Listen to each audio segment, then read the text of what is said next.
Conocer a Dios primer tema, era vital, es vital. No puedo ser salvo si no conozco a Dios, no puedo ser santo si no conozco a Dios, o sea, vivir una vida de santificación. No tengo esperanza si no conozco a Dios, porque Cristo es en vosotros esperanza de gloria.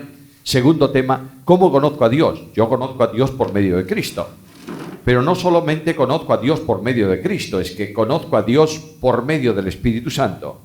De manera que este es el tema de esta tarde. Y como sabéis, Pablo escribe la carta a los Gálatas, capítulo 5, versículo 16, y dice de esta manera: digo pues, andad en el Espíritu, y no satisfagáis los deseos de la carne. Este versículo, que traducido así está muy bien traducido. La Biblia está muy bien traducida, pero no da a veces todo el alcance que tiene. Este versículo parece que es un condicional. Andad en el Espíritu, primera cosa. Segunda cosa, no satisfagáis las obras de la carne. No, es una sola cosa. Lo voy a traducir de otra manera. Andando en el Espíritu, no satisfaréis las obras de la carne. Es decir, no tengo que esforzarme para no satisfacer las obras de la carne. Simplemente tengo que andar en el Espíritu. Y cuando ando en el Espíritu, lo que se va a manifestar en mi vida es el plan de Dios y las obras de Dios. Es decir, el Padre ha establecido algo, y digo esto como introducción, ha establecido algo que es definitivo. Es un destino o una predestinación del Padre. No nos gusta esa palabra por las connotaciones que a veces tiene, y muy mal utilizada. Predestinación en el Nuevo Testamento tiene que ver siempre con creyentes. No es lo mismo elección que predestinación. Ahora, la predestinación está establecida para los creyentes. Y Pablo dice en Romanos 8:29 que el Padre nos ha predestinado para ser hechos conformes a la imagen de su Hijo. De otra manera, voy a ser muy claro con vosotros, sé que conocéis bien la Biblia. Si no tenemos la imagen de Cristo, no entramos en el cielo. ¿Está claro? Y esa imagen que vamos a tener de todas cuando entremos en el cielo, Dios pretende que la reproduzcamos hoy en la tierra. Porque cuando Cristo llama a la evangelización, no llama a predicar un mensaje, sino específicamente a vivir una vida. De modo que aunque Cristo dice en Mateo 20:28, ahora con mi autoridad id a las naciones y haced discípulos, bautizándolos en el nombre del Padre, es mensaje, es mensaje. En Marcos 16, id y predicad el Evangelio a toda criatura, es mensaje, es mensaje. Pero no olvidemos que en Hechos 1:11 dice: y recibiréis poder cuando haya venido sobre vosotros el Espíritu Santo y me seréis testigos. Luego, no puedo predicar un mensaje si a la vez no soy testigo. ¿Me entendéis? De manera que el Espíritu Santo está reproduciendo la imagen de Jesús mediante el fruto del Espíritu. Esa es la biografía más pequeña de Cristo en la Biblia. ¿Cómo era Jesús? Amor, gozo, paz, benignidad, bondad, todas esas cosas es Cristo. Cuando yo entre en el cielo, tengo que llevar la imagen de Jesús. Pongo un ejemplo para que, a veces lo pongo, muchas veces lo he puesto para que lo entendamos bien todos. Cuando tú vas a visitar un país extranjero, ¿qué es lo que llevas en tu bolsillo cuando llegas a la frontera? El pasaporte. De modo que tú entregas el pasaporte. ¿Y qué hace el policía? Abre el pasaporte. ¿Por dónde? Por la fotografía. Cuando tú entregas el pasaporte, a veces dices tú, vamos a tener un problema. Porque hace tiempo que este pasaporte está casi para caducar. Cuando yo hice la fotografía, era gordo, o al revés, era delgado, ahora soy gordo, casi siempre es así. Esto antes tenía bigote, ahora no lo tengo, y el policía mira, pasaporte te mira a ti, y con la mejor buena voluntad dice, bueno, debe ser, pase. Cuando pasas, estás contento y feliz, has entrado con tu pasaporte. Tú vas a llegar al cielo, y en la frontera del cielo te van a pedir el pasaporte. ¿Y qué pasaporte llevas? Pasaporte del cielo. Nuestra ciudadanía está en los cielos. Cuando yo regreso de un viaje y llego a Madrid, me encanta línea, Unión Europea. Chao, estoy en casa 2 minutos y a veces ves una enorme fila de gente esperando para los países que no son de la Unión Europea. Llego al cielo, voy cantando aquel coro antiguo, cantando en el camino al cielo. Y de pronto llego allí, entrego el pasaporte y digo, nada, estoy en mi casa, entro. Y el guardia de fronteras abre el pasaporte y me mira y yo me quedo blanco. Porque ese pasaporte no tiene mi fotografía, tiene la fotografía de Cristo. Y digo, aquí vamos a tener un problema. Y de pronto el guardia del cielo, que no sé si hay guardia en el cielo, se sonríe, tampoco sé si se sonríe, y me dice, pase. Y yo digo, qué raro, ¿cómo es esto? Y busco un espejo en el cielo. No sé si hay espejos en el cielo. Pero cuando encuentro el espejo y me miro, llevo una tremenda sorpresa, porque ya no es mi imagen, es la imagen de Jesús. Esta acción la hace el Espíritu Santo. Y el Padre dice que seamos hechos conformes a la imagen de su Hijo. Ahora Pablo me habla de la vida en el Espíritu y me dice, andad en el Espíritu. El Espíritu Santo es un tremendo desconocido en la Iglesia de Cristo. Alguien me dice, ¿cómo es eso? Será desconocido en algunas, pero en otras no. No, en todas. En unas por defecto y en otras por exceso. El Espíritu Santo puede ser desconocido en la teología bíblica simple y fría. Todos sabemos mucho acerca del Espíritu Santo. Podemos definir el Espíritu, podemos hablar de los dones del Espíritu, podemos decir cuáles están vigentes o no vigentes, podemos decir, el Espíritu Santo no está para ser definido, está para ser vivido, que es muy distinto. Otros, subjetivamente, dicen, el Espíritu Santo se manifiesta ¿en qué? Pues a veces en un ruido desbordante y en unas manifestaciones subjetivas absolutamente que no son del Espíritu, son de la carne. ¿Está claro? Esas célebres caídas y cosas por el estilo nunca ocurrieron en la Biblia ni nunca se han referido a Dios. Por tanto, no son manifestaciones del Espíritu. Desconocido por un lado, desconocido por el otro.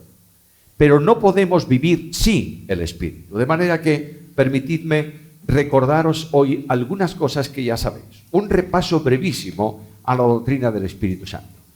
Primera cosa, el Espíritu Santo, esta mañana comencé diciendo lo mismo de Cristo. Cristo es Dios. El Espíritu Santo es Dios. El nombre del Espíritu Santo está incluido en el triple nombre de la deidad en el Nuevo Testamento. Cristo dice, id a las naciones bautizándolos en el nombre, no en los nombres, en el nombre del Padre, del Hijo y del Espíritu Santo. Cada una de esas personas santísimas es de la Trinidad, por tanto es Dios. Y es Dios verdadero. El Espíritu Santo es Dios verdadero. El Hijo, Dios verdadero. El Padre, Dios verdadero. El Espíritu Santo está vinculado a Dios. De manera que en la Biblia, y especialmente en un solo texto, Romanos 8:9, se le dan tres nombres. Se dice el Espíritu, con artículo, diciéndonos que solamente hay ese de esa condición, de manera que es el Espíritu infinito, absoluto, total, pleno, la persona tercera de la Santísima Trinidad. Se le dice ahí también el Espíritu de Dios. ¿En qué sentido? En que procede del Padre. Pero se dice también, se le llama el Espíritu de Cristo. Y Pablo dice que el que no tiene el Espíritu de Cristo no es de Cristo, no es de Él. Espíritu de Cristo en el sentido de que Él nos vincula a Cristo y además reproduce a Cristo en nuestra vida. Esta mañana decía que la vida eterna se recibe por unión con Cristo, ¿verdad? Tú puedes estar muy, muy, muy, muy cerca de Cristo. Si no estás en Cristo, no tienes vida eterna. Porque la vida eterna significa esencialmente una resurrección espiritual. En Efesios 2:6 se nos dice que juntamente con Él nos resucitó. Y ese juntamente, ese adverbio, podemos, como todos los adverbios, descomponerlo de esta manera. Y al juntarnos con Él. De manera que cuando el Espíritu Santo me toma y me coloca en Cristo, me ha unido a Cristo. No hay salvación cerca de Cristo, sino en Cristo. Por eso el apóstol Pedro dice también, acercándose a Él, piedra viva. Esa traducción, en la versión de 1905, la antigua versión, tenía una traducción mejor. Lo que pasa es que el verbo que voy a decir tampoco se usa en nuestros días. Allegándose a él piedra viva. ¿Recordáis ese versículo? ¿Qué es allegarse? ¿Qué es ese verbo? No es acercarse, ¿eh? Yo anda por ahí, allí tenemos una niña, impresionante, está tranquilita, dejadla en paz. Ahí tenemos una niña. Yo puedo tomar esa niña y acercarla a mí, mucho, darle un buen abrazo, bueno, cuando ande. No la he allegado, la he acercado. Pero si levanto al niño del suelo y lo pongo en los brazos, lo he allegado. ¿Por qué? Porque está en el mismo lugar donde estoy yo. Luego, la salvación no está por proximidad, está por allegarse, por colocarse, por estar en Cristo. Y la vida de la piedra fundamental se comunica a las piedras del edificio. Por eso somos piedras vivas en Cristo. Y es extraño, es un edificio que crece para ser un templo santo en el Señor. ¿Tú has visto crecer alguna vez un edificio? No, es así, únicamente que lo amplíen, pero no ha crecido. Pero la iglesia crece para ser proporcional a la cabeza de la iglesia, que es Cristo. Una cabeza grande y un cuerpo pequeño es una anormalidad. El cuerpo tiene que ser proporcional a la cabeza y crecemos con el poder de Dios. El Espíritu Santo es el Espíritu de Cristo. Bueno, el Espíritu Santo es una persona divina. Por tanto, el Espíritu Santo, la Biblia lo presenta como una persona con capacidad de investigar. Dice que Él escudriña lo más secreto de Dios, de manera que investiga, posee atributos personales. El Espíritu Santo tiene, corriendo por encima de esto porque conocéis bien la doctrina, tiene sensibilidad. De ahí que la Biblia diga, no contristéis al Espíritu. No se contrista una fuerza, como dicen algunos por ahí fuera, se contrista una persona. De manera que es una persona. A esta persona se le atribuyen obras personales. Es decir, sabemos que es persona porque actúa no independientemente, individualmente. A ver si puedo explicar bien esto, si podemos tener claro ese concepto. Sé que lo tenéis.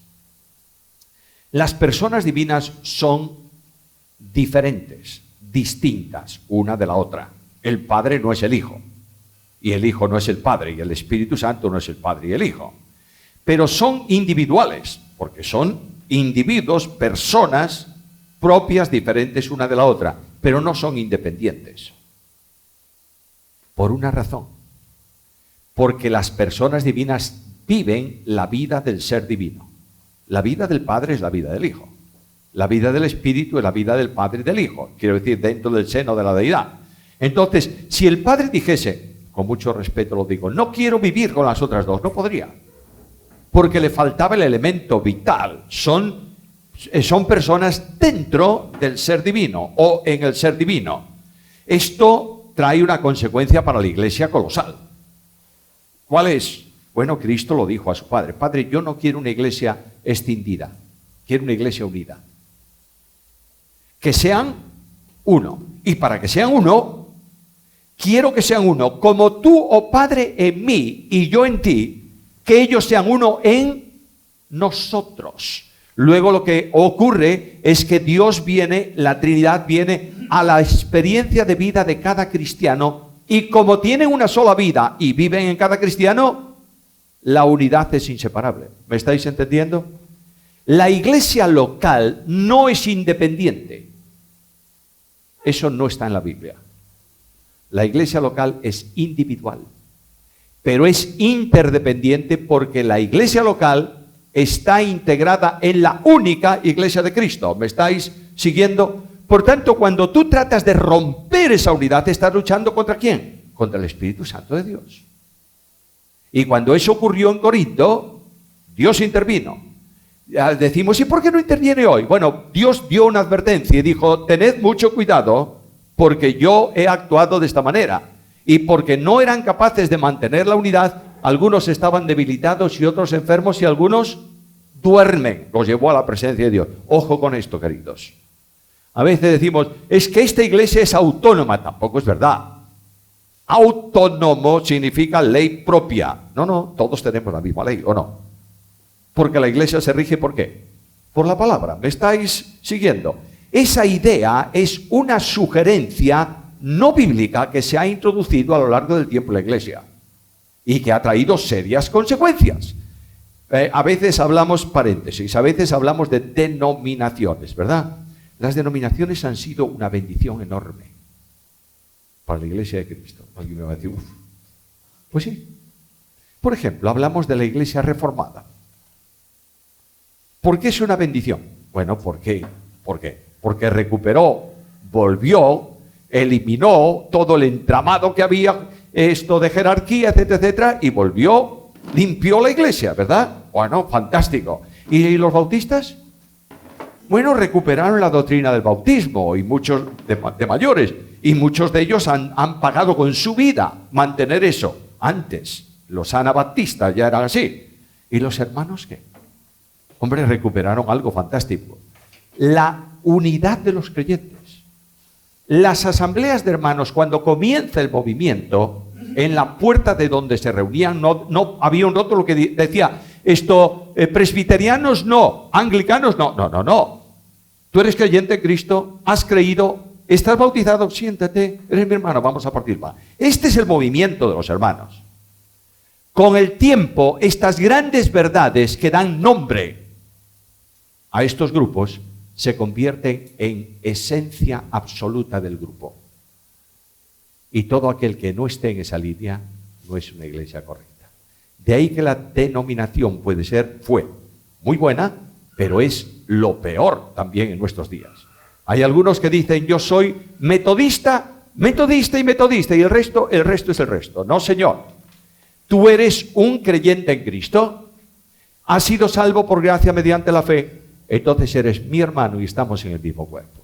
De manera que el Espíritu Santo de Dios actúa no independientemente, sino individualmente y hace las obras que se ha asignado a sí mismo y que entre las tres personas divinas asignan en el plan general de expresión de la Trinidad. De modo que voy a la Biblia y encuentro que el Espíritu Santo hace obras personales. Hay un montón de ellas. El Espíritu Santo oye, el Espíritu Santo redarguye, el Espíritu Santo convence de pecado, el Espíritu Santo enseña, el Espíritu Santo juzga. Bueno, hay un montón de obras que indican que es una persona que está actuando. Ahora, cuando yo voy a la Biblia y le pregunto, y además de esto, ¿hay alguna evidencia de la deidad? Sí. En primer lugar, el nombre. ¿Cómo se llama? El Espíritu Santo. ¿Quién es santo? Solo Dios es santo. Nosotros somos santos en Cristo, ¿verdad? Pero no somos santos en el sentido de separación absoluta del pecado y de las cosas. El Espíritu Santo sí. El Espíritu Santo tiene como nombre Espíritu Santo. Y cuando voy a la Biblia, a Isaías capítulo 6, en donde se adora a Dios, se dice que los querubines decían, los serafines decían, Santo, Santo, Santo. De manera que si los serafines decían Santo, Santo, significa que están hablando del Dios Santísimo. Tengamos también cuidado con esas expresiones que a veces decimos, que Dios es 3 veces santo. Bueno, ¿por qué es 3 veces santo? Los hebreos no tienen un superlativo absoluto. Ellos no pueden decir santísimo. Su idioma no lo tiene. De manera que para decir santísimo o buenísimo, tienen que repetir 3 veces el adjetivo. De modo que cuando dicen santo, santo, santo, ¿qué están diciendo? Santísimo. Dios no es 3 veces santo, es infinitamente santo. ¿Me estáis siguiendo? Y cuando el niño Jesús que nace, dice nuestra Biblia, el santo ser que nacerá, ¿verdad? No hay ser. Eso lo introduce el traductor para dar un poco de idea o de expresión a lo que le falta aparentemente. Lo que dice la Biblia es lo santo con artículo neutro. Significa lo que es absoluta, total, infinita, definitivamente santo. Quien nace en Belén no es un ser santo es un querubín o un serafín o un ángel. Quien nace en Belén es lo santo, lo absolutamente santo, es decir, Dios manifestado en carne. El Espíritu Santo se le llama en la Biblia también Espíritu Eterno. Y esta mañana ya dije que eterno solamente es Dios. Por tanto, Espíritu Santo, Espíritu Eterno. ¿Tiene atributos divinos el Espíritu Santo? Por supuesto. La Biblia comienza hablando del Espíritu Santo en Génesis 1. Dice que el Espíritu se movía sobre la faz de las aguas. Y dice que la tierra estaba desordenada y vacía. Por tanto, las tres personas divinas actúan en la creación. ¿El Padre es creador? Sí. ¿Y el Hijo es creador? Sí. ¿Y el Espíritu Santo es creador? Claro. Y cuando yo voy a la Biblia, descubro, por ejemplo, en el libro de Job y en los Salmos, su espíritu adornó los cielos. Quiere decir que el Espíritu de Dios ejecuta en la omnipotencia de Dios la voz que la segunda persona emite y la idea que el Padre, primera persona, produce. ¿Me estáis siguiendo? Por tanto, el Espíritu Santo es omnipotente, pero el Espíritu Santo es también omnipresente. El Salmo me dice que aunque yo me esconda, donde me esconda y vaya a donde vaya, allí está tu Espíritu. No puedo ocultarme de él. Estos atributos omni solamente los puede tener Dios. Ninguno de nosotros podemos ser omnipotentes ni omnipresentes. Lo es Dios que tiene esas perfecciones. Ahora, Dios, el Espíritu Santo, aparte de creador, produce también acciones de omnipotencia marcadas en toda la Biblia. En Génesis capítulo 6 y versículo 3 leo estas palabras. Dice Dios, no contenderá mi espíritu con el hombre para siempre. Luego lo que está diciendo en el libro de Génesis es que el Espíritu Santo de Dios estaba haciendo una obra de contención del pecado del mundo para que el hombre no pasase de un cierto nivel. Cuando el Espíritu Santo deja de hacer esa obra de contención, ¿qué ocurre? Dice el libro de Génesis que el pecado llegó a la presencia, es decir, pasó de rosca y Dios intervino con el juicio del diluvio. En este momento el Espíritu Santo está haciendo una obra de contención también. Nos dice Pablo en la carta segunda a los Tesalonicenses que no se engañe nadie porque no vendrá, la tribulación no vendrá sin que se produzca la apostasía y sin que el anticristo, el hombre de pecado, se siente en el trono de Dios. Solo que ahora hay quien lo impide. ¿Quién impide una obra de Satanás? Solamente uno más fuerte que Satanás, y es el Espíritu Santo de Dios. Satanás no está proyectando poner un hombre en el trono de Dios ahora. Lo proyectó al principio con Adán. Cuando Satanás peca, Dios lo destituye de su ministerio celestial, ¿verdad? ¿Por qué? ¿Qué es lo que él pretendía? ¿Tener un trono al lado o paralelo al lado del trono de Dios? Y tener un gobierno al margen de Dios. Ser semejante al Altísimo. Semejante en la Biblia quiere decir autoridad, ejercicio de autoridad. Ahora, Dios destituye a Satanás, Dios lo expulsa del ministerio celestial y viene a un sitio donde hay un trono y una autoridad delegada por Dios. ¿Quién es? Adán. Dios había puesto a Adán como virrey de la creación. Y le dijo, enseñoréate, juzgas o juzga la tierra. Esta es tu parcela. De manera que Satanás viene y por tentación arrebata de las manos del hombre el cetro de autoridad. De ahí que cuando viene Cristo al mundo y Satanás le tienta, le dice, los reinos del mundo y su gloria son míos, porque a mí me fueron no dados, entregados. Satanás ejerce ese dominio y le dice a Cristo, yo te lo doy. No tengamos un problema tú y yo. No tienes que ir a la cruz. ¿Quieres los reinos? Yo te los doy. Pero claro está, eso no obedece al plan de Dios. Y Satanás sabía que la cruz de Cristo iba a traer como consecuencia la eliminación de su autoridad y de su poder personal. Contención. Ahora mismo, Satanás está procurando colocar a un hombre en el trono de Dios. En el futuro es lo que nosotros conocemos como el anticristo, ¿verdad? Ahora, ¿por qué no lo coloca? Porque hay alguien que lo estorba. Y dice, hasta que él se ha quitado de en medio. Bueno, este es otro tema, es escatología. Pero que él se ha quitado de en medio, ¿qué significa? Bueno, significa que cuando la iglesia sea llevada a la presencia de Dios, el Espíritu Santo es llevada con la iglesia y ya aquí... ¿Cómo que? No, señor. Eso lo inventamos nosotros, pero no lo dice la Biblia. ¿Habrá salvación después del arrebatamiento de la iglesia en el mundo o no? Pues claro que sí. En Apocalipsis se nos dice, que Apocalipsis 7, que Juan le dice, uno de los ancianos en el cielo le dice a Juan, ¿quiénes son estos que están delante del trono del Cordero? Y Juan dice, pues no lo sé. Claro, no es la iglesia. Dice, son los que han salido de la gran tribulación, los salvos en la tribulación. Pablo dice en la segunda carta a los tesalonicenses que en cambio aquellos que durante este tiempo oigan el mensaje del Evangelio y no hagan caso del amor de Dios, Dios les envía un espíritu para que no crean y no puedan ser salvos. Bueno, confirman su dureza, ¿no es esto? Claro que sí. Por el Espíritu Santo no será retirado de la tierra, porque además la vida biológica del planeta Tierra está encomendada al Espíritu Santo. ¿Recuerdas lo que dice el Salmo? Le quitas el aliento a los animales y mueren. Envías tú espíritu, renuevas la faz de la tierra. El Espíritu Santo es el sostenedor de la vida biológica de la tierra. Bien. Y además de eso, tiene que estar funcionando para que haya salvación. Lo que dice la Biblia es que lo saca, se hace a un lado. Imagínate que tú tienes una finca y tienes un camino. Y en ese camino, para que no pase nadie, colocas un mastín. A ver quién pasa por el camino. Yo quiero pasar, pero claro, está ese perro ahí en el medio y no voy. Te llamo por teléfono y ¿tú qué haces?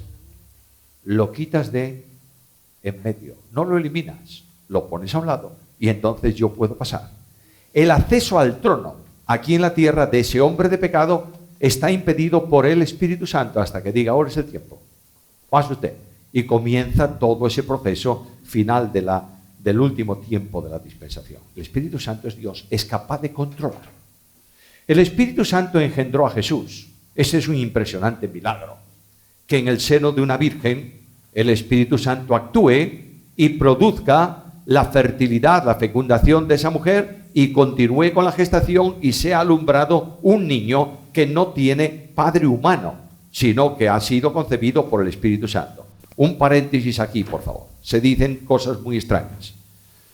Que Jesucristo no podía tener un padre humano, porque si no hubiera heredado el pecado del hombre. ¿Lo oísteis alguna vez? Pues eso no es verdad. Porque en el Salmo 51 el pecado no solo se hereda por el padre, sino también por la madre, ¿o no? En maldad fui formado y en pecado me concibió mi madre. Es que el pecado afectó por igual al hombre y a la mujer, ¿no es esto? Entonces, ¿por qué no puede tener Cristo un padre humano? Muy sencillo. En primer lugar, Cristo es el unigénito del Padre. Único Padre, el Padre Celestial. Segundo, porque humanamente hablando, en Mateo, en el Evangelio según Mateo, la genealogía de Cristo es la genealogía de José, el padre adoptivo de Jesús. Y esa genealogía viene desde David por medio de Salomón. ¿Me estáis siguiendo? Luego Salomón es el heredero del trono, su hijo el heredero y así sucesivamente hasta llegar a José. José, el padre adoptivo de Jesús, el que adopta a Jesús como hijo suyo, es el heredero del trono. Pero en el medio de esa genealogía, la de Lucas es la genealogía de María. Y viene no por Salomón, sino por Natán. En el medio de esa genealogía hay un nombre que tenéis en vuestra Biblia que se llama Jeconías o Conías, es el mismo nombre. Y dice que ese está en la línea del trono, pero Dios le dijo por medio del profeta que aunque fuese tan valioso como un sello, lo tiraría fuera y ninguno de tu descendencia se sentará jamás en el trono. Por tanto, si Cristo fuese concebido, digamos así, por José, la maldición de Jeconías se hubiera transmitido a su hijo y no podría ser rey. Entonces Dios hace un maravilloso milagro. Vincula al Mesías con David por medio de Natán, que no está en esa línea, y le da los derechos al trono por adopción de José. ¿Me estáis entendiendo? Por tanto, Jesús no tiene padre humano, no por la sangre, ni por esto, ni por aquello. Simplemente porque el propósito de Dios obedecía a otra cuestión que tenía que ser así. Ahora, Jesucristo fue engendrado por obra del Espíritu Santo. Pero el Espíritu Santo también escribió la Escritura, ¿o no? Bueno, es el autor de la Biblia en el sentido de comunicar el mensaje. Y lo más sorprendente, lo veremos mañana en el último tema, lo más sorprendente es que un libro escrito a lo largo de 1400 años, más o menos, por 38, 36, 39 autores diferentes, coincida en el principio y en el final. Eso tiene que ser una obra admirablemente maravillosa de control del Espíritu Santo de Dios. Ahora, el Espíritu Santo regenera. ¿Sabes lo que es regenerar? No es transformar el corazón, es cambiar el corazón, dar un corazón nuevo. La regeneración para salvación no es un cambio en la estructura del corazón, es una retirada de aquel corazón y la dotación de uno nuevo. La regeneración espiritual es una obra del Espíritu Santo. Es el que transforma totalmente la vida del hombre. Y el Espíritu Santo, además, es el vicario de Cristo en la tierra, y la actividad del Espíritu Santo se centra hoy en sustituir, digamos así, representar, actuar como Cristo hubiera actuado dentro de su iglesia. Cristo es la cabeza de la iglesia. ¿Y dónde está la cabeza? En el cielo. ¿Quién funciona en la iglesia? El Espíritu Santo, que conduce la obra, que llama a los misioneros, que estabiliza la iglesia, que da dones, etcétera, etcétera, etcétera. El Espíritu Santo es importante en la iglesia. Importante, no imprescindible. Ahora, cuando yo veo todo esto de doctrina, que fui muy rápido porque vosotros sabéis bien, conocéis bien la doctrina del Espíritu Santo, cuando yo veo esto tengo que decir, como dice Job, esto es la orla, el borde de su manto. Es tan grande la dimensión del Espíritu Santo que tendríamos necesidad de toda la semana para estudiar lo que es el Espíritu Santo y no nos llegaría el tiempo. Pero ¿cuál es la consecuencia?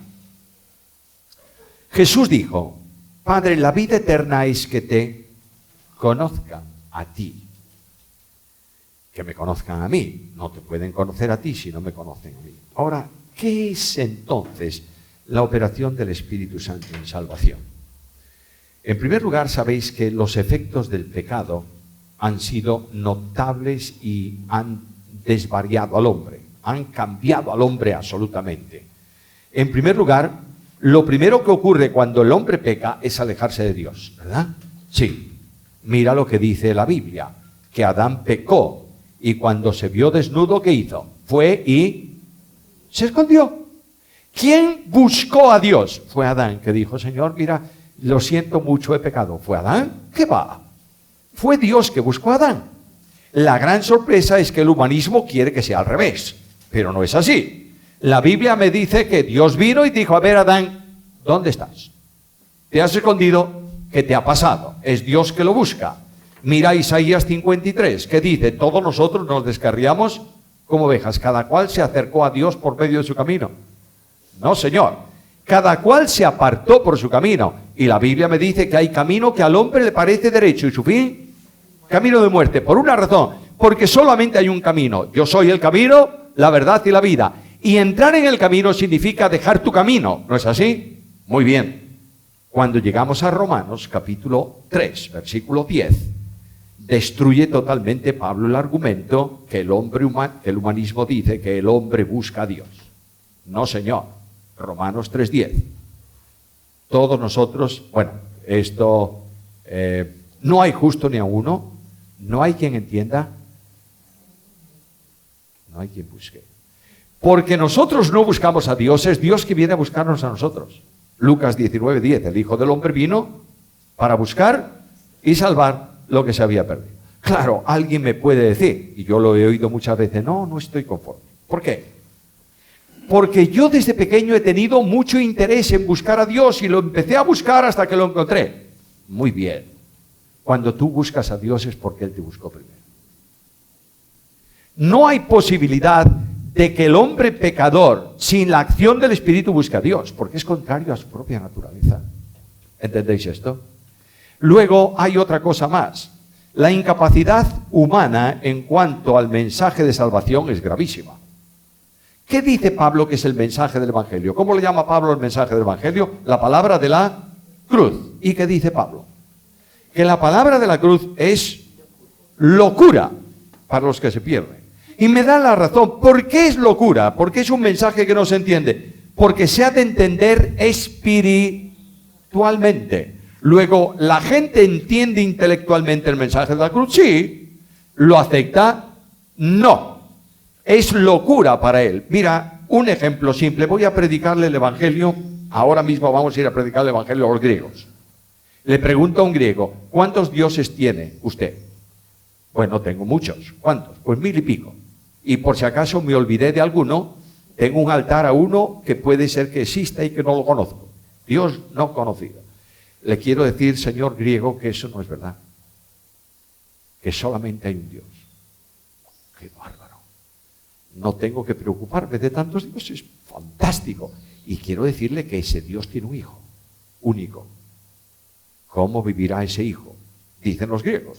Porque los dioses venían a la tierra, bebían el mejor vino, tenían las mejores mujeres, lo pasaban bárbaro. Dice, no. Ese hijo único del Dios único muere por usted en una cruz. Está loco. No hay quien lo entienda. Ahora digo, bueno, los griegos no me escuchan, vamos a los romanos. Señor romano, ¿usted es libre? Sí, soy del imperio. Muy bien. Quiero decirle a usted que un hombre murió por usted para hacerle libre. ¿Un hombre? ¿Qué hombre? Un judío. Un judío. Pero si ese es territorio conquistado, esos son esclavos, ¿cómo va a hacerme libre a mí, que soy libre, un hombre esclavo? Eso es locura. Bueno, dejémoslos. Vamos a los judíos, que eso sí que conocen la Biblia. Señor judíos, ¿creen en el Mesías? Claro. Quiero decirles que el Mesías murió por ustedes en una cruz. El Mesías morir. El Mesías viene a reinar, no a morir. Eso es locura, ¿entiendes? No puedes entenderlo. ¿Quién te hace comprender el mensaje de la cruz? La acción del Espíritu Santo. El Espíritu Santo no ilumina la mente por fuera, brilla en el corazón por dentro. De manera que, como Dios hizo que de las tinieblas resplandeciese la luz, así resplandeció el mensaje, la cruz, la luz de Dios en nuestros corazones. No sé tu experiencia de salvación, pero todos vosotros fuisteis salvos el primer día que oísteis el mensaje del Evangelio. Es muy raro eso, muy raro. ¿Oísteis el mensaje muchas veces? Sí. Y de pronto un día, no sabes por qué, te sentiste perdido y clamaste por salvación, ¿verdad? Sí, pero no te lo habían dicho antes. Sí, porque ese día, porque en ese día el Espíritu Santo de Dios tocó tu vida y cambió tu forma de pensar y te orientó a Cristo y te hizo sentir tu miseria y clamaste por salvación, fuiste recibido por Cristo y tus pecados han sido perdonados. Pero tengo otro problema más. Fijaros que la salvación no es nada fácil, ¿verdad? No. El hombre es desobediente. Por favor, tengamos claro esto. Nosotros no somos desobedientes como hombres porque desobedecemos. No. Nosotros desobedecemos porque somos desobedientes. Es muy distinto. Es decir, el hombre natural, no regenerado, no puede dejar de desobedecer. ¿Por qué? Porque es desobediente. Porque el pecado lo desorientó. Por tanto, no puede obedecer. La obediencia es contraria a su forma de vida. ¿Me estás entendiendo? Cuando yo era un muchacho joven, hace muchos años, me gustaba mucho hacer deporte. Y uno de los deportes que a mí me encantaba era pesca submarina. Eso es fantástico. El fondo del mar es una maravilla. Imagínate que yo pudiera hablar con un pez, imagínate. Yo bajo ahí, me meto en medio de las algas, ahí está el pez. Y me dice el pez, ¿estás bien aquí? Fantástico, es estupendo. Bueno, pues quédate. ¿Y yo qué le digo? No puedo. ¿Pero por qué no puedes? Tengo que respirar. Porque tengo que subir. ¿Y por qué tienes que subir? Bueno, porque yo soy así. Mi naturaleza me hace subir, ¿verdad? De la misma manera, la naturaleza caída me impide ser obediente porque me conduce a desobedecer. Forma parte de mi vida. Luego yo no puedo vivir una vida distinta a mi propia naturaleza. Ahora, ¿qué es lo que hace el Espíritu Santo de Dios? Porque la salvación, la invitación a salvación, no es un mensaje por el que Dios ofrece algo. Es un mandamiento que Dios establece. Tenemos que tenerlo claro, ¿eh? Cuando Pablo predica el primer mensaje de salvación ante un auditorio que nunca oyó del Evangelio, como es en Atenas, ¿cómo termina Pablo? Dios manda ahora a todo hombre, en todo lugar, que se arrepiente. ¿Dice ruega? No. El Dios de la Biblia no ruega por nada, nunca, porque es soberano. Luego, cuando tú no obedeces la invitación del Evangelio, no estás solamente rechazando la invitación, ¿Sabes lo que estás haciendo? Quebrantando un mandamiento. Ahora, bueno, ¿pero qué significa creer? Bueno, para creer significa que tú vas a entregarte totalmente a Dios, ¿no es esto? Porque no se cree con la cabeza. ¿Con qué se cree? Dice Pablo. Con el corazón. Con el corazón se cree para justicia y con la boca se confiesa para salvación. ¿Es así? Es así. ¿Cómo voy a entregar yo mi yo? No puedo. Primero, soy desobediente y segundo, no puedo. Ahora voy a la Biblia y escucha lo que la Biblia dice. Carta primera de Pedro, capítulo 1, versículo 2. Elegidos según la presciencia de Dios Padre en santificación del Espíritu para obedecer. ¿Qué está haciendo el Espíritu? Bueno, sabéis muy bien que ahí en el texto griego no hay un verbo, hay un sustantivo. No dice para obedecer, dice para obediencia. Es muy diferente. Obedecer, el verbo, marca acciones puntuales siempre, ¿no? Yo obedecí, ya pasó. Obedezco, estoy haciéndolo ahora. Obedeceré, lo haré mañana o cuando sea. Pero ahí dice, vosotros vivíais en un estado de desobediencia y vais a pasar a un estado de obediencia. Va a haber un cambio. ¿Quién hace posible eso? El Espíritu Santo. El Espíritu Santo no te obliga a creer, pero te capacita para que puedas creer. ¿Me estás siguiendo? La responsabilidad es tuya. Tú puedes resistir a Dios, claro. Pablo dice, yo no fui rebelde al llamamiento a la visión celestial. Puede ser rebelde, puedo ser rebelde, pero el Espíritu Santo de Dios me capacita para que yo haga algo que es contrario a mí mismo. ¿Entiendes? De manera que el Espíritu Santo me ayuda, me impulsa para que yo haga un acto de obediencia y entregue mi vida a Dios. Es fantástico. Por eso la Biblia dice que la salvación es de Dios. La responsabilidad de condenación siempre es del hombre, pero la obra de salvación es siempre de Dios. Y la Biblia hace una afirmación solemne. La salvación es de Jehová. Salmo 3.8, Jonás 2.9. No olvidemos esto, porque estamos siempre en un mundo humanista en donde Dios es una gran persona, pero Él hizo una parte. ¿Oísteis alguna vez esto? Dios hizo su parte, ahora tienes que hacer tú la tuya. Tú no puedes hacer nada. Una cruz suplementada es una cruz destruida. Dios hizo todo. Ahora tú tienes la responsabilidad de aceptar lo que Dios te da, ¿verdad? Nadie va a ser condenado jamás por negligencia de Dios. Va a ser condenado por responsabilidad humana. Todo lo que es de salvación es de Dios. Todo lo que es de perdición es responsabilidad del hombre. Por tanto, quiero deciros algo serio. No hay salvación sin la acción del Espíritu Santo. Las tres personas divinas intervienen en la salvación del hombre después de ejecutada la cruz. El Padre es el que llama a salvación. No llama a ninguna otra persona, llama el Padre. Lo dice Pablo en Romanos. Dice que el Padre nos llamó.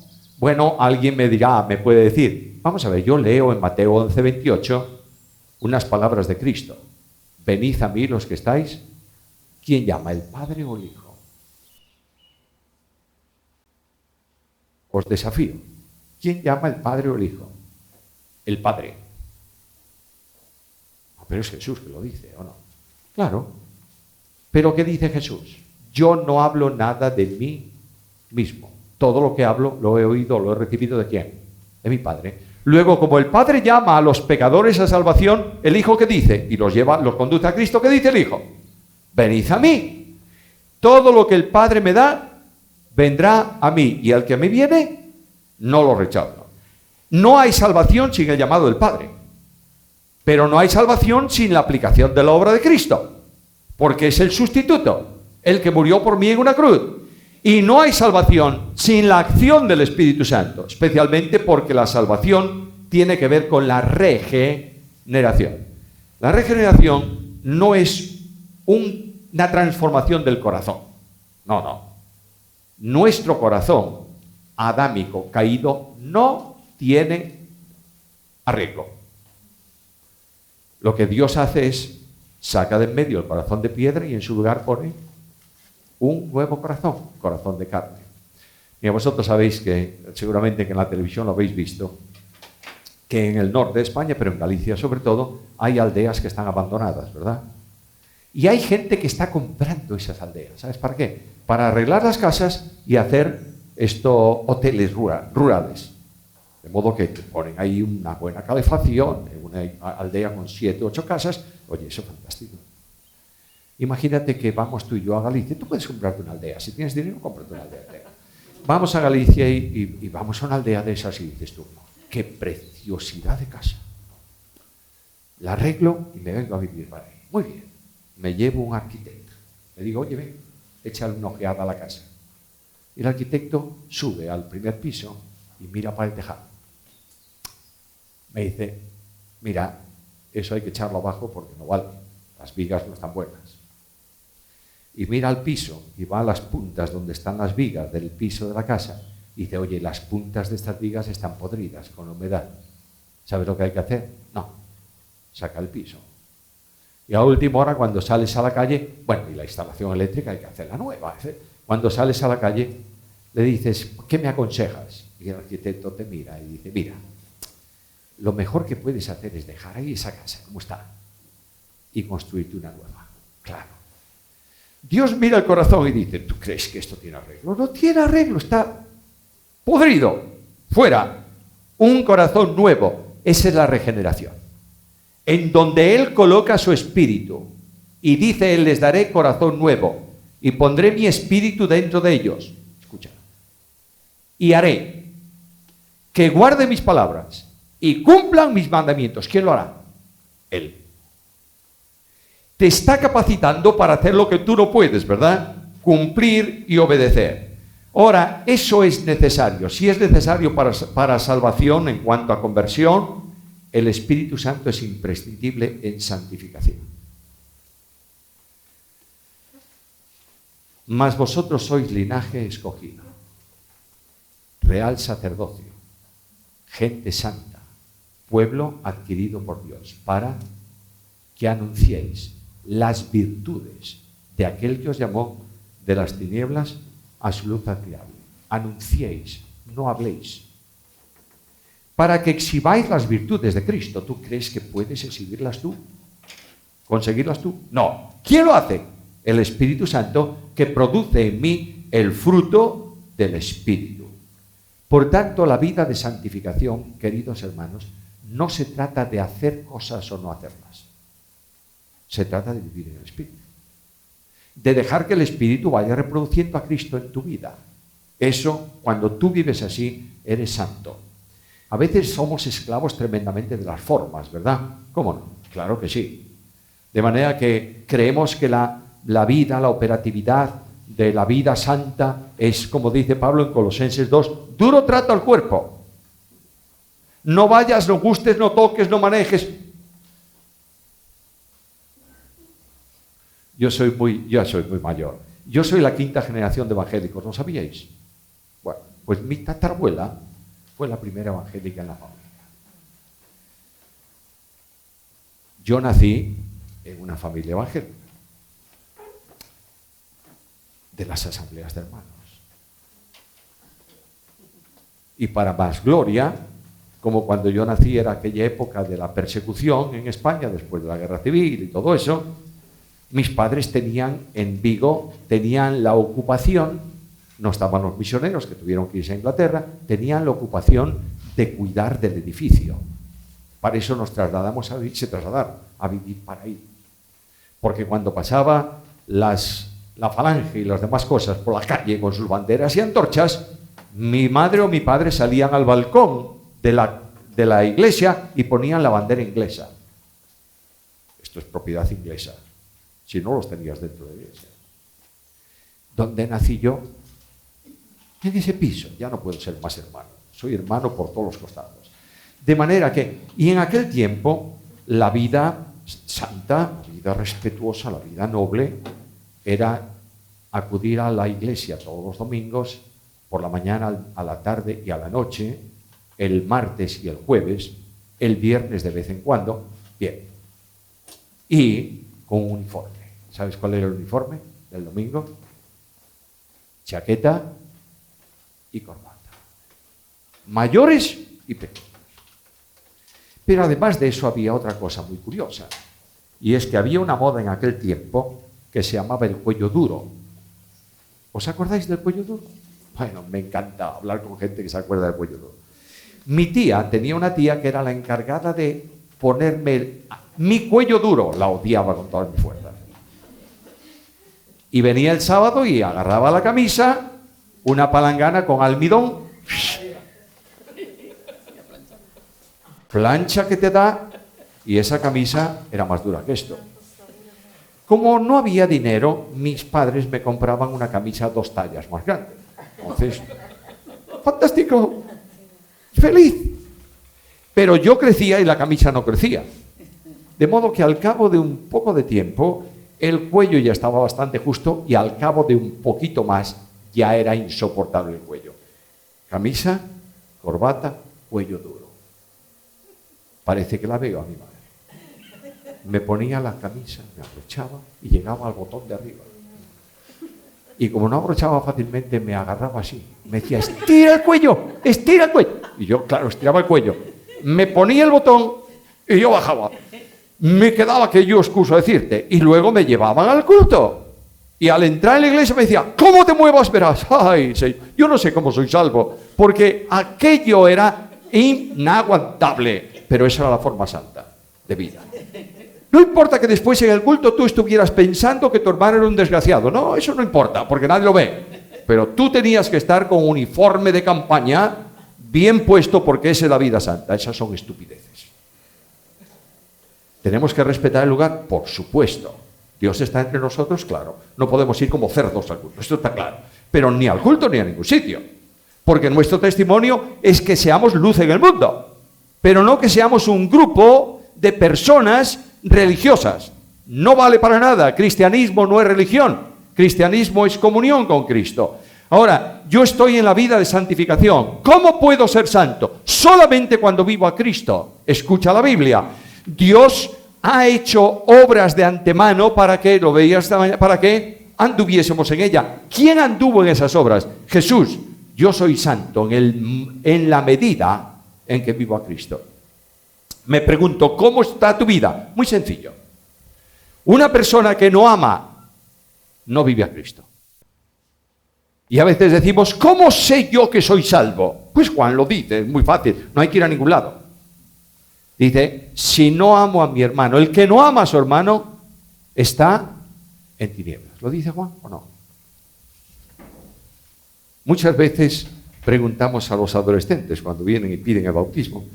Yo me encanta preguntarles, oye, ¿cómo fuiste salvo? Cuéntame.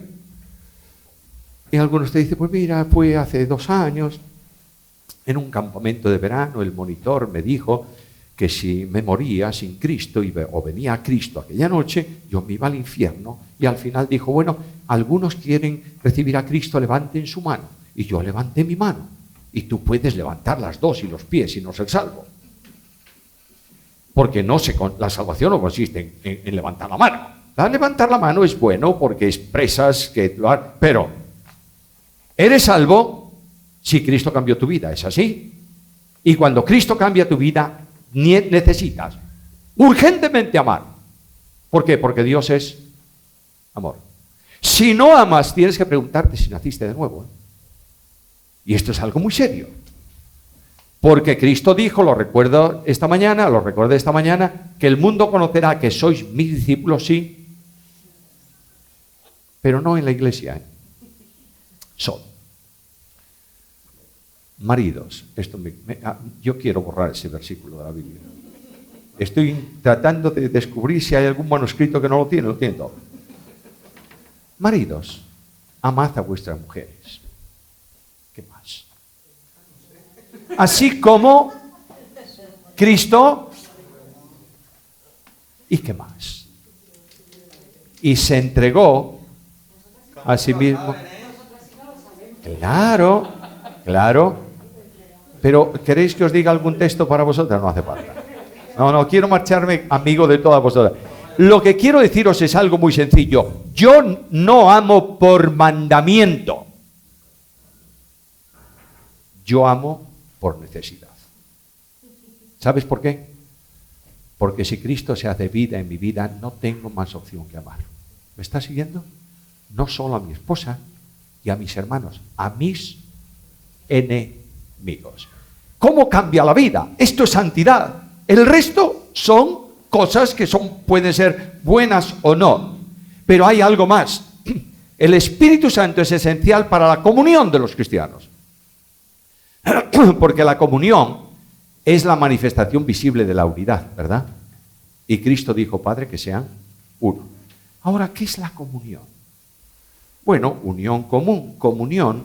La comunión de la Iglesia no es asunto horizontal, es asunto vertical. Nuestra comunión, la nuestra, de los creyentes unos con otros, es verdaderamente con el Padre y con su Hijo Jesucristo. Ahora mira, esto es muy serio y muy grave. La comunión con Cristo se rompe solo cuando hay pecado en la vida sin confesar. ¿Está claro? Si hay pecado sin confesar, no hay comunión, porque Cristo no puede estar en comunión con el pecado. Ahora, cuando un hermano o una hermana ha confesado su pecado y tiene comunión con Cristo, si yo rompo mi comunión con ese hermano o con esa hermana, ¿sabe lo que estoy haciendo? Estoy rompiendo la comunión con Cristo. Y separados de mí, nada podéis hacer. La Iglesia a veces está debilitada, frustrada, fracasada, ora y no recibe contestación porque no hay comunión limpia entre los creyentes. Y esto es vital. Esa comunión es la unidad visible. Y Pablo dice, solícitos en guardar la unidad de ¿quién? Del Espíritu, en el vínculo de la paz. A veces tenemos solicitud por la doctrina. Digo que es bueno, es buenísimo. Por favor. La doctrina no es negociable, ¿eh? La Biblia es la Biblia. Y la palabra de Dios es la palabra de Dios. No hay negociaciones, no hay, vamos a debilitar la doctrina para ganar. No, no, no. La doctrina es esa. Ahora, lo que me dice la Biblia es que tengo que estar solícito en guardar la unidad del Espíritu. Porque Cristo dijo, Padre, es necesario que sean uno. ¿Para qué? Para que el mundo crea que tú me enviaste. El Espíritu Santo produce en la Iglesia, además, los elementos necesarios para la adoración. Cristo habló de adoración, y voy a terminar. Cristo habló de adoración con una mujer, además samaritana. Qué raro es este Cristo.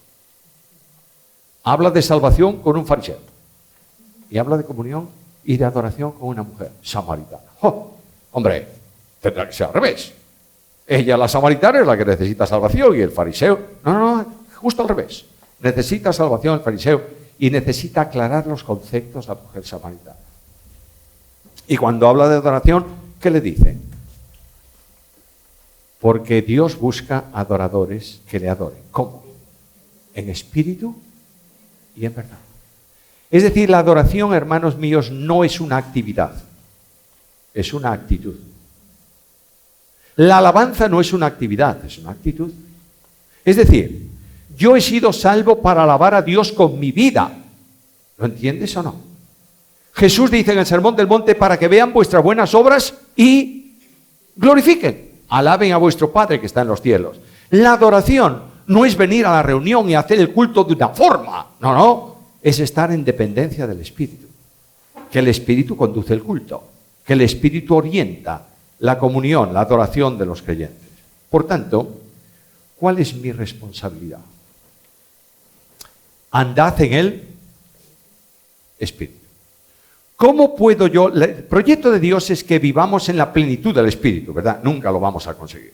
Pablo dice, no lo he alcanzado. No lo vamos a conseguir hasta que estemos en la presencia de Dios. De vez en cuando la iglesia primitiva era llena del Espíritu, ¿verdad? Pero poquito tiempo después, aquellos que fueron llenos un día tenían que ser llenos otra vez. Eso significa que el Espíritu Santo no vive en plenitud en la vida del creyente porque somos carne. Es decir, porque la carne actúa en nosotros. Bien. Ahora, obtener la plenitud del Espíritu es muy simple, muy sencillo, muy fácil. Una vez estaba en el aeropuerto en Londres. Estaba esperando un vuelo, tardaba el vuelo, me fui a una librería evangélica que había en el aeropuerto. A ver qué libros hay acá. Y entré. Y en el estante, según entró, un libro así de gordo. Bueno, poco más. Título del libro: ¿Cómo obtener la plenitud del Espíritu?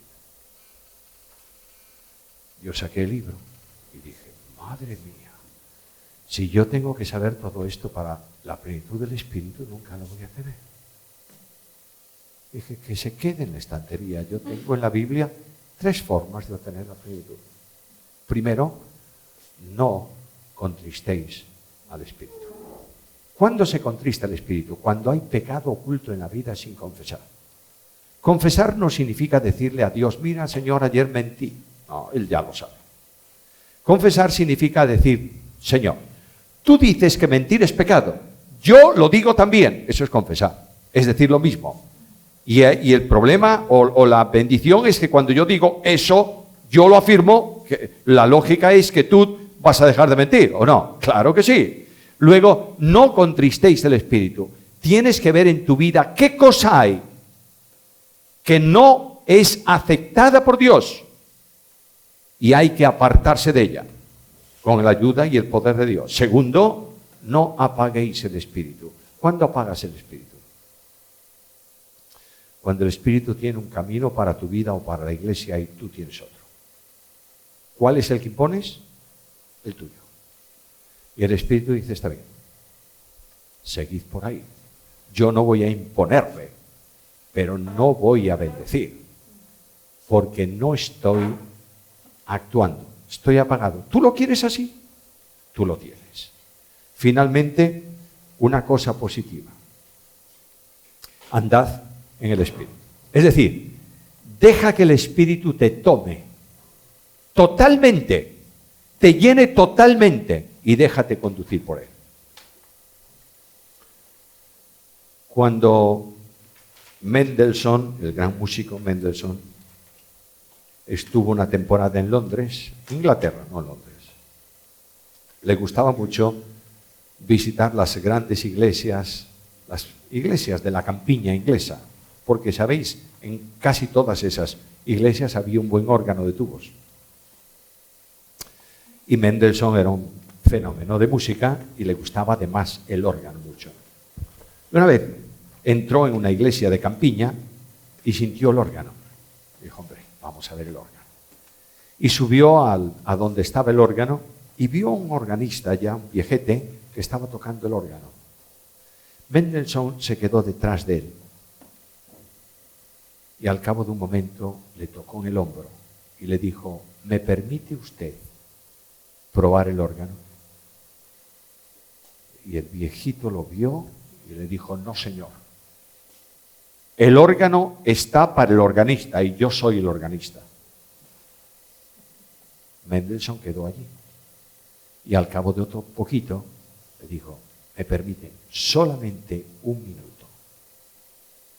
Y el viejo medio se enfadó, salió del banco del órgano y dijo, ¡un minuto! Muy bien.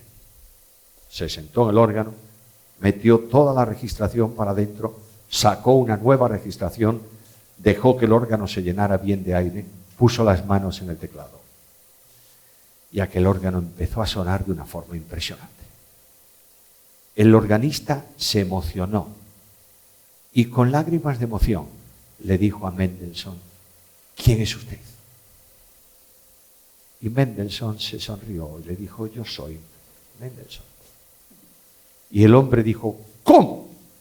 ¿Cómo he sido tan necio, estando aquí Mendelssohn, tratar de tocar yo el órgano? Eso es lo que yo hago muchas veces con mi vida.